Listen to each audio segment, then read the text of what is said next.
جب آپ علیہ السلام کے زمانے میں جنگ کی نوبت آئی، آپ نے ایک انقلاب عظیم برپا کیا، آپ نے جنگ کے مقاصد متعین کیے، اس کا ایک نصب العین مقرر کیا، اور یہی بس نہیں بلکہ آپ نے عرب کے ڈاکوؤں کو، لٹیروں کو اور قاتلوں کو پاسبان امن و انسانیت بنا دیا۔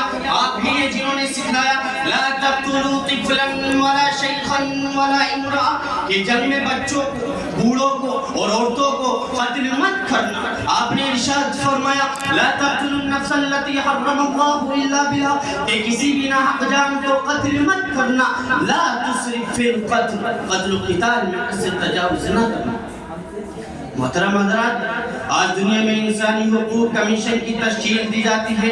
آج روشن خیال حقوق نسواں کا فریب کن نعرہ بلند کرتے ہیں۔ ارے آج بچوں کے تحفظ کی بات کی جاتی ہے، اور ساتھ ہی حضرت محمد عربی صلی اللہ علیہ وسلم پر گریزی کا، انسانیت سوزی کا اور انسانی اقدار کی پامالی کا الزام لگایا جاتا ہے۔ یاد رکھو یہی وہ خوکار درندے ہیں جنہوں نے پہلی اور دوسری جنگ عظیم میں انسانیت سوزی کا ایک بہت ہی خوفناک منظر پیش کیا۔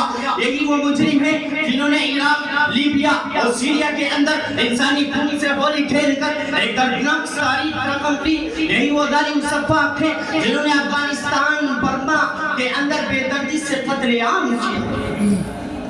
اور اس وقت القدس کی تباہی کا جو منظر ہے، پوری زمین اہل غزہ کے خون سے لالازار بنی ہوئی ہے، جہاں بے گناہ بچوں کو، بوڑھوں کو، عورتوں کو بم بارود کے نظر کیا جا رہا ہے، جن کو کھلے آسمان تلے میزائلوں کے حوالے کیا جا رہا ہے۔ حد ہو گئی انسانیت سوزی کی، تمام انسانی ضروریات سے محروم کیا جا رہا ہے، حتیٰ کہ غذا، پانی، بجلی اور دواؤں پر پابندی لگائی جا رہی ہے۔